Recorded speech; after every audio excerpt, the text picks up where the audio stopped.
por tudo que vai acontecer aqui hoje, porque nós sabemos que todo louvor, honra e glória pertence ao Senhor, Pai. Então abençoa-nos aqui agora, tanto o pastor Nilson, como nós que seremos ouvintes dessa palavra, que o Senhor use ele poderosamente, para a glória do teu nome, Senhor. Amém, igreja? Amém. Aplauda Jesus aí. Aleluias. Obrigado, pastor Martim. Obrigado, igreja. Quem está feliz com Jesus, diga amém. Glória a Deus. Vira para o seu irmão que está do teu lado, diga assim para ele agora: meu irmão, não me incomode. Fala assim com ele, fala. Porque eu vou ouvir a palavra de Deus. Fala assim: você está preparado para ouvir a palavra de Deus? Quem está preparado para ouvir a palavra de Deus, diga amém. Amém.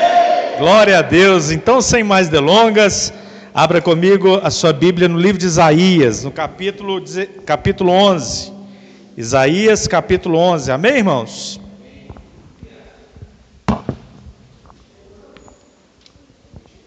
Isaías capítulo 11, versículo 1 e versículo 2. Todos acharam? Isaías capítulo 11, versículo 1 e 2. Diz assim a palavra do Senhor. Em Isaías capítulo 11, versículo 1 e 2. Porque brotará um rebento do tronco de Jessé, e das suas raízes um renovo frutificará, e pousará sobre ele o Espírito do Senhor, o Espírito de sabedoria e de inteligência, e o Espírito do conselho e de fortaleza, e o Espírito de conhecimento e de temor do Senhor. Pai, nós queremos te louvar, te agradecer, ó Deus, pela tua palavra, a tua palavra que é santa, que é poderosa, que é mais cortante do que espada de dois gumes e penetra a ponto de dividir alma e espírito juntas e medulas e apta para discernir pensamentos e propósitos dos corações. Pedimos que o Senhor, ó Pai, nesta noite, ó Deus, corte no mais íntimo dos nossos corações, das nossas vidas, penetre no mais íntimo e fale conosco, ó Pai. Revele a tua vontade ao teu povo, revele a tua vontade às nossas vidas, fala conosco, ó Pai, da maneira que tu queres, ó Deus. Nós oramos, ó Deus, e te agradecemos, certos da vitória, de que sairemos daqui abençoados, e que todo o povo diga amém. Podemos assentar, queridos, em nome de Jesus. Queridos, eu confesso para os irmãos que no momento em que nós chegamos aqui na igreja do Senhor, foi um momento muito especial, porque quando nós estávamos morando ali em Vitória, eu e minha esposa, no ano passado, nós ficamos um ano de frente para o mar, morando ali na praia, e no momento que eu cheguei aqui, nós estávamos indo na igreja ali, Igreja Batista Sementes, e quando nós chegamos aqui, nós viemos fazer uma visita aqui no pastor Martim, e o pastor Martim trouxe uma palavra maravilhosa aos nossos corações, não sei se os irmãos estão lembrados, né? Lá do livro de Eclesiastes, capítulo 11, do versículo 1 e versículo 2, que ele disse: lança o teu pão sobre as águas, depois de muitos dias o acharás, e depois você repartirá 7 e com 8. Aliás, pastor Martim, corroborando com o que o senhor estava dizendo naquele dia, quando eu estava indo para minha casa, eu, minha esposa e meu filho, ali eu disse para o Breno, disse também para minha esposa, dizendo que o Senhor trouxe uma revelação muito grande ao meu coração. Eu saí daqui muito feliz, muito alegre, eu compartilhei a minha alegria com o pastor, porque Deus trouxe uma revelação ao meu coração. E ali, dentro daquela revelação, eu gostaria de estar transcorrendo na mensagem também, estando trazendo a palavra de Deus, que quando, trazendo para o texto que nós acabamos de ler, nós vemos que ali o Senhor, Ele traz no versículo 2, falando sobre os 7 Espíritos de Deus. Fala comigo, os 7 Espíritos de Deus. Amém? E nós vemos, queridos, que quando o Senhor, Ele traz os fatos interessantes da Bíblia, nós vemos em toda a palavra de Deus 7 fatos tremendos. E dentre esses fatos tremendos da Bíblia interessantes, nós vemos a lei, a história, a filosofia, a poesia, a profecia, a doutrina e a revelação. Desses 7, na primeira nós vemos a lei, nos 5 primeiros livros, o Pentateuco, onde ali Moisés, sendo usado por Deus, Deus traz uma revelação, coloca a revelação nas mãos de Moisés e diz: eu quero que você fale ao meu povo, eu quero que você ministre ao meu povo, Moisés, porque eu tenho algo maravilhoso para fazer no meio do meu povo. E Moisés ali sobe para o monte para orar, e ele, no momento de intensidade no teu coração, no momento em que ele buscava a palavra de Deus, que ele ali estava na presença de Deus, atraindo a presença de Deus para a tua vida, queridos, ele começa a receber as tábuas da lei. E a lei, queridos, existe um propósito. Esses 7 fatos interessantes transcorridos em toda a palavra de Deus, nós vemos a lei no Pentateuco, os 5 primeiros livros da Bíblia. Diga comigo, a lei. Amém, irmãos? A lei, ela é uma regra categórica, prescrição escrita que emana da autoridade soberana de uma sociedade e impõe atos aos indivíduos, a obrigação de submeter-se a ela sob uma pena de sanção. Amém, queridos? A sanção, ela se originou da palavra latim que quer dizer sanctium, que significa, etimologicamente, a palavra estabelecido por lei. Diga comigo, estabelecido por lei. Ou seja, a sanção é a punição pela violação da lei. Quem está entendendo, diga amém. Então Deus, ele deixa uma lei, queridos, porque se a igreja, se o povo, se a sociedade anda sem lei, a sociedade se corrompe. Se a sociedade ela anda sem uma lei, a sociedade ela passa a não ser mais uma sociedade na presença de Deus, uma sociedade ali que anda corretamente nos princípios, nos propósitos de Deus. Então Deus, a primeira coisa que Ele deixou para o ser humano, para mim e para você, diga para o teu irmão, a primeira coisa que Ele deixou para mim e para você é a lei. Fala-se com ele, fala. É a lei, queridos. Amém? Porque sem lei nós não vamos a lugar nenhum. Quem já ouviu falar daquele termo anomos? Quem já ouviu falar nisso? Anomos significa no grego sem lei, aquele que anda sem lei. E o anomos, o sem lei, automaticamente ele é preso, automaticamente ele passa por uma situação porque ele não sabe seguir a lei. Ele anda como no velho faroeste, andando, atirando, roubando bancos, fazendo coisas erradas, porque ele anda sem a lei. Amém, irmãos?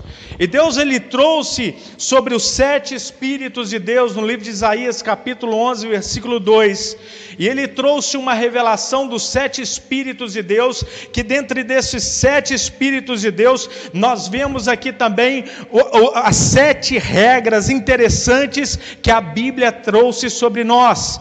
Na Bíblia inteirinha, nós vemos a primeira, que é a lei. Diga comigo a segunda, a história. A história, ela se encontra em Samuel, em Reis e em Crônicas.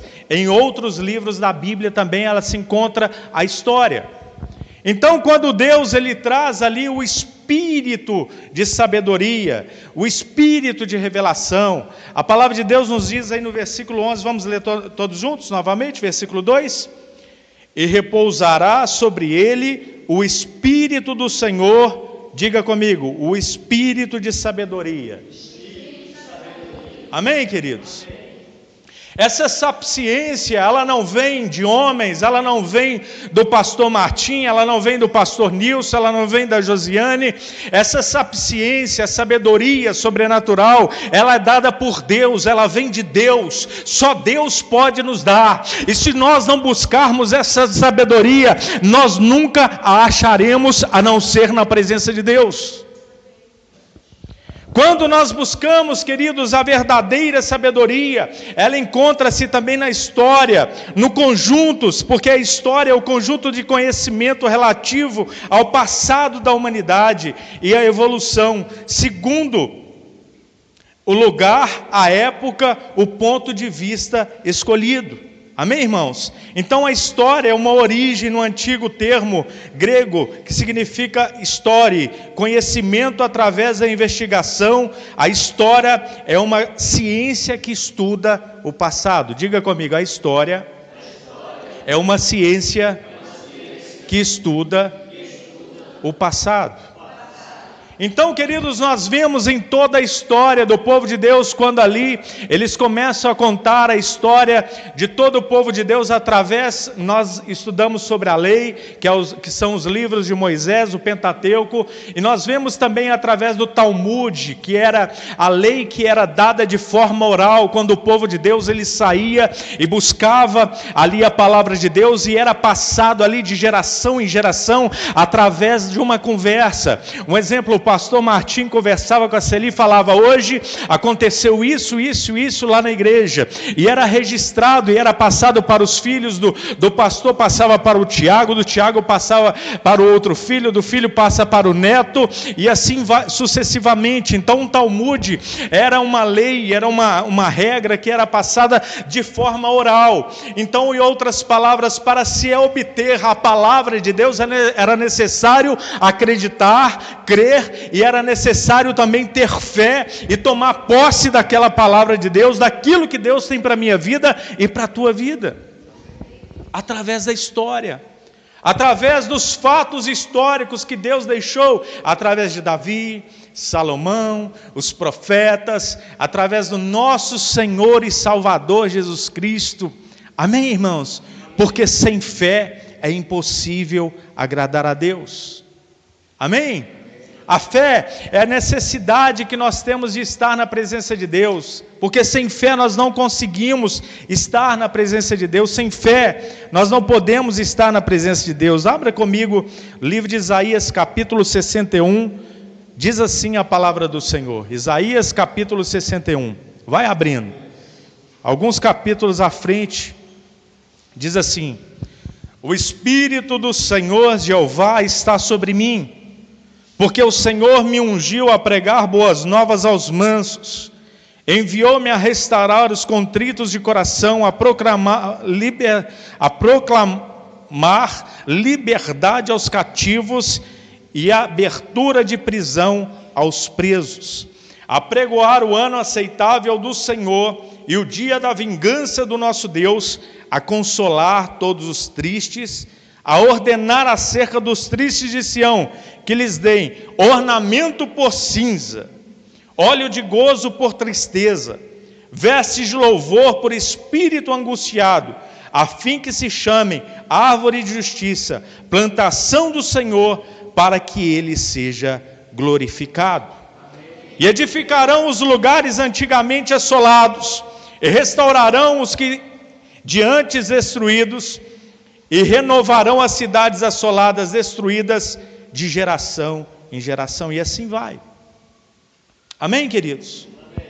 Diga assim para o seu irmão: o Espírito do Senhor está sobre você.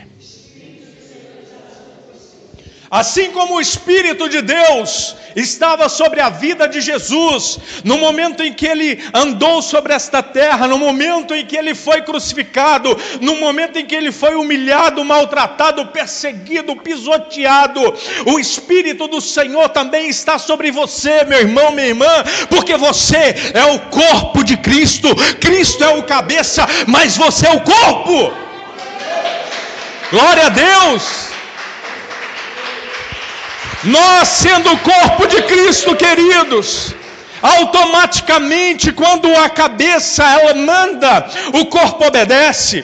Se você diz assim, uma mensagem vem do cérebro, ele diz: pega esse sermão, pega essa Bíblia, automaticamente você vai e pega, porque nós obedecemos o que o cérebro fala. Este cérebro, queridos, entendam bem a mensagem de Deus para você nessa noite. É Jesus, Ele é o cabeça. Então tudo que Ele manda você fazer, você faz. Quando o pastor ele trouxe uma mensagem aqui dizendo que lá em Eclesiastes, quando nós dizemos, pastor, que o Senhor trouxe uma mensagem dizendo: lança o teu pão sobre as águas, e ele trouxe ali uma mensagem maravilhosa dizendo: olha, não deixe para amanhã o que você pode fazer hoje, faça rápido, faça agora, porque Jesus está voltando.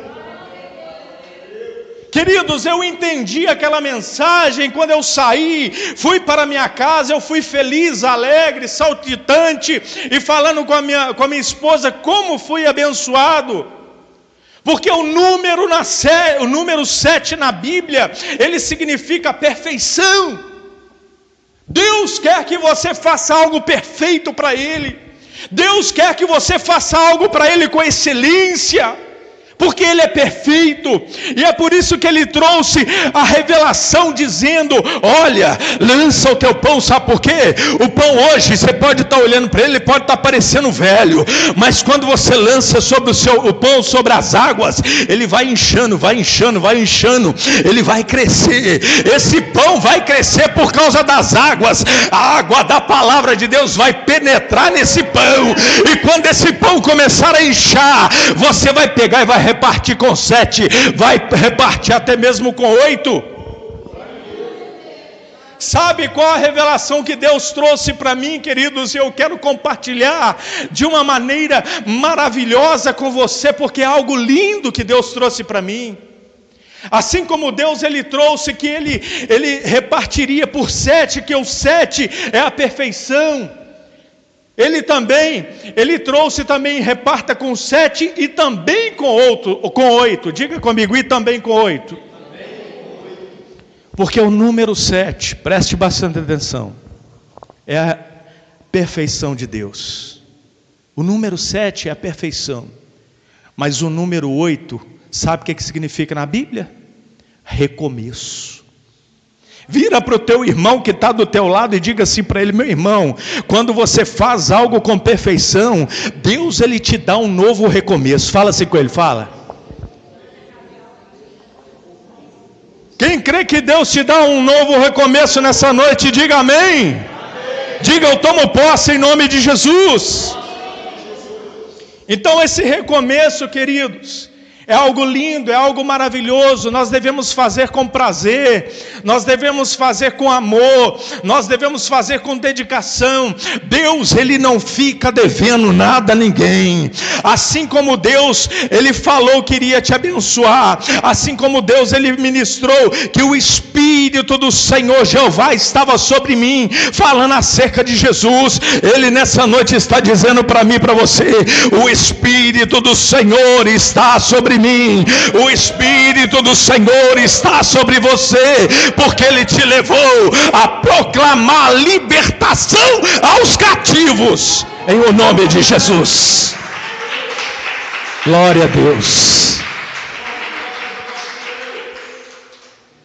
E assim como Ele está profetizando, queridos, está ministrando para as nossas vidas nessa noite, tem um texto muito interessante no livro de Mateus, no capítulo 15, versículo 27, que uma mulher ela dizia: Senhor, mas também os cachorrinhos comem das migalhas que caem da mesa do seu Senhor. Em Mateus capítulo 15, versículo 27, traz uma revelação de humildade e ao mesmo tempo uma revelação sedenta, de um desejo de fazer algo para Deus de uma forma sobrenatural e não de uma forma natural e terrena.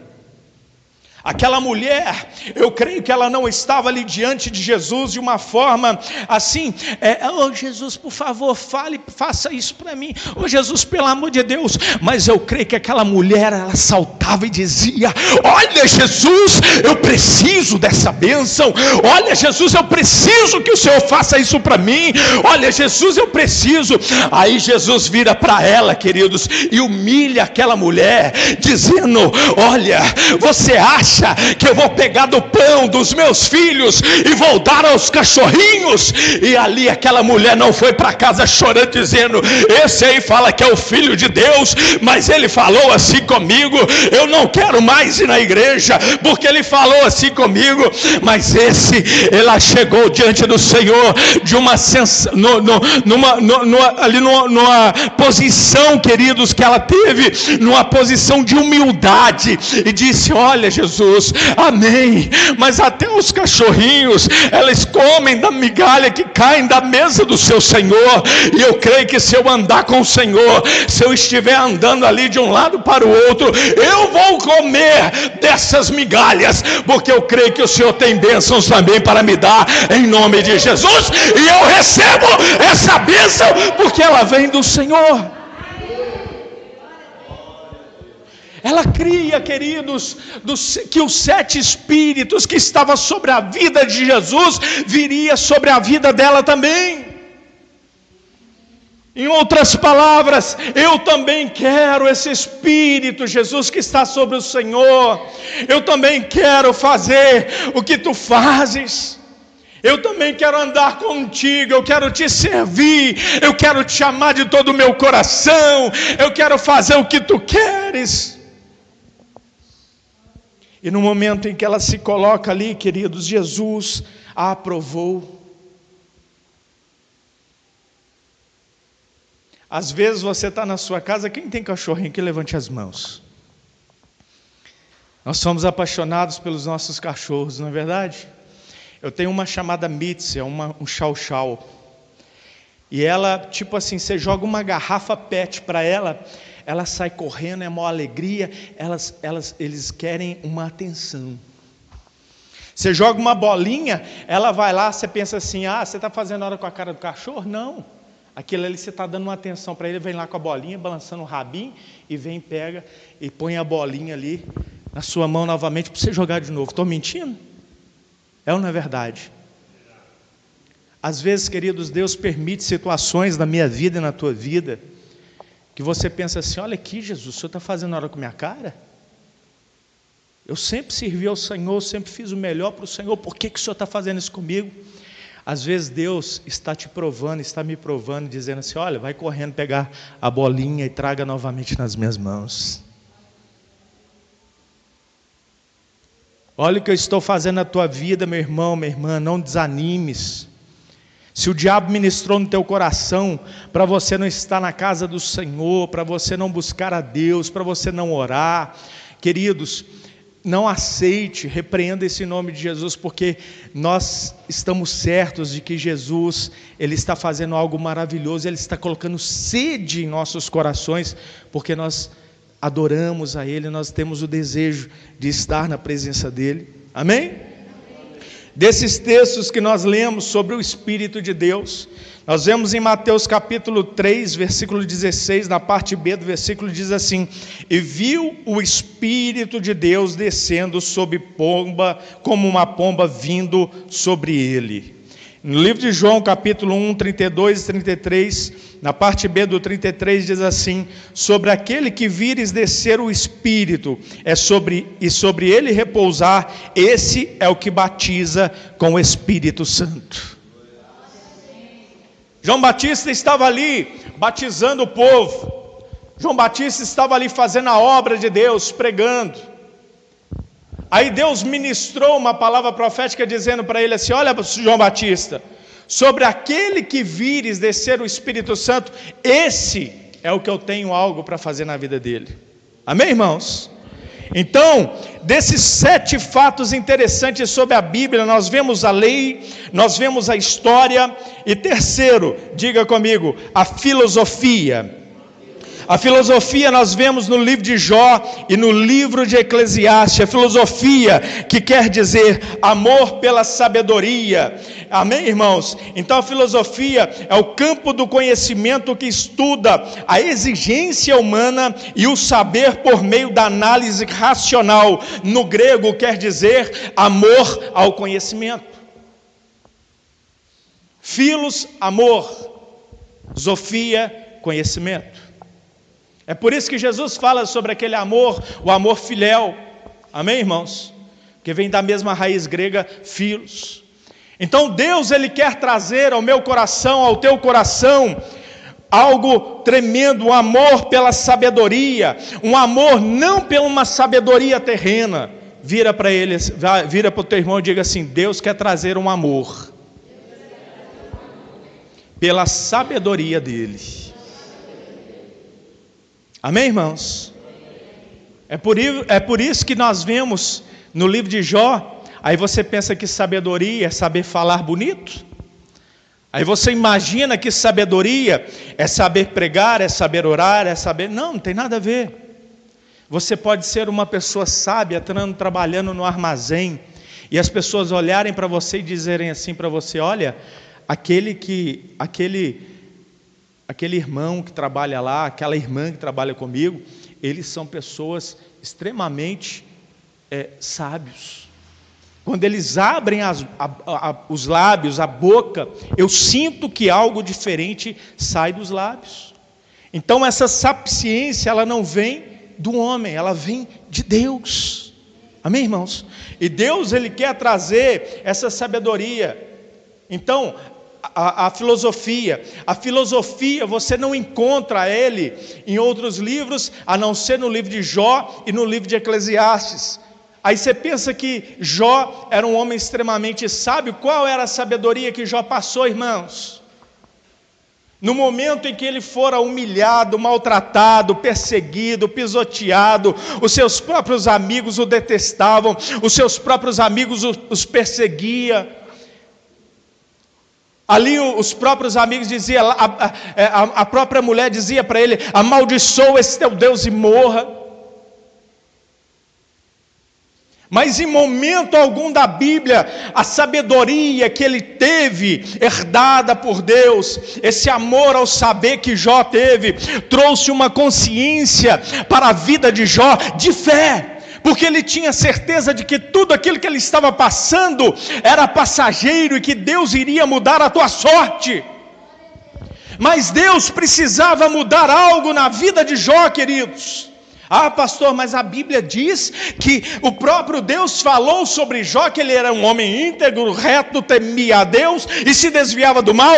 Então por que Deus quer mudar alguma coisa na vida dele, sendo que o próprio Deus falou isso acerca dele?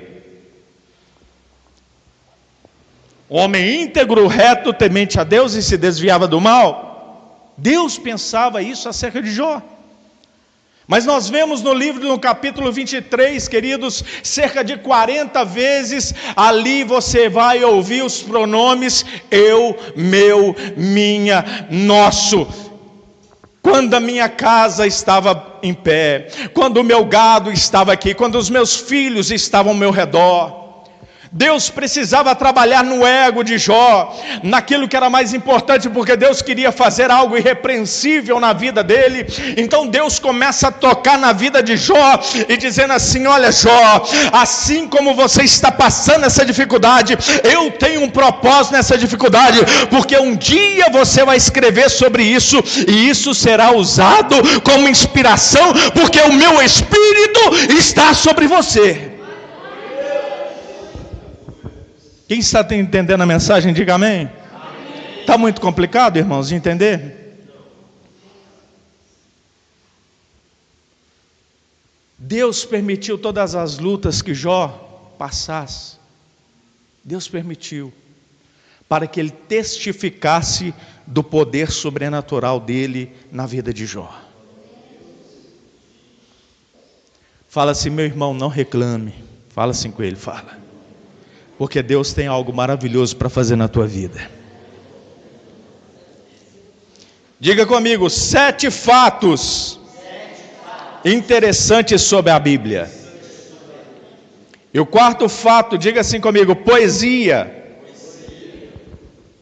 A poesia, queridos, nós encontramos no livro de Salmos e também no livro de Cantares. Amém, irmãos? Livro de Salmos e livro de Cantares. Então a poesia, a arte de fazer obras em versos, poder criativo, inspiração, o que desperta emoção, enlevo, sentimentos de beleza. Enlevo significa estado de êxtase. Amém, irmãos? Deus, Ele quer que nós entremos no estado de êxtase na presença dEle. Deus quer que você seja uma pessoa empolgada na presença dEle. Deus quer que você faça algo sobrenatural, porque o natural já está sendo feito. Deus não quer isso somente dos pastores, somente dos levitas, mas Deus quer isto do corpo da igreja, de todos nós, eu e você. Esses 7 fatos interessantes na Bíblia, queridos, que nós encontramos. Por que Deus permitiu que houvesse nas suas sagradas escrituras uma poesia? Porque Deus é extremamente zeloso. Deus é extremamente amoroso. O amor dele nos consome, o amor dele é sobrenatural. O amor dele é maravilhoso. Então, de uma forma poética, Deus ele começa a trazer para o meu coração, para o teu coração, através do livro de Eclesiastes, dizendo para mim e para você, através do livro de Cantares, dizendo para mim e para você também, que nós devemos ser como ele é, um poeta. Trazer palavras doces nos nossos lábios, amabilidade para conversar, falar com o irmão de uma forma diferente, falar com a sua esposa de uma forma diferente para o teu esposo, assim como no livro de Cantares, no capítulo 7, versículo 7, quando ali ele começa a transcorrer Cantares de Salomão, ele começa a dizer: olha, a tua altura é como uma palmeira, os teus seios são como o cacho de uva. Eu chego para minha esposa, eu pego o exemplo do livro de Cantares e digo assim: olha, meu amor, a tua cor é como um pé de jambo, os teus olhos é como aquela esmeralda verde, brilhante, bonita. Amém? Ali a minha mãe, quem sabe meu pai, chegava para ela e dizia assim: olha, você tem os olhos como o mar. Amém, queridos? É o romantismo. Quem sabe meu sogro não chegava ali para minha sogra Marlene e dizia assim: olha, as suas curvas são como as montanhas de Minas Gerais, essas curvas são belas. Amém, queridos? Não é pecado você dizer isso, porque a Bíblia nos trouxe esse versículo para que eu e você sejamos poéticos também.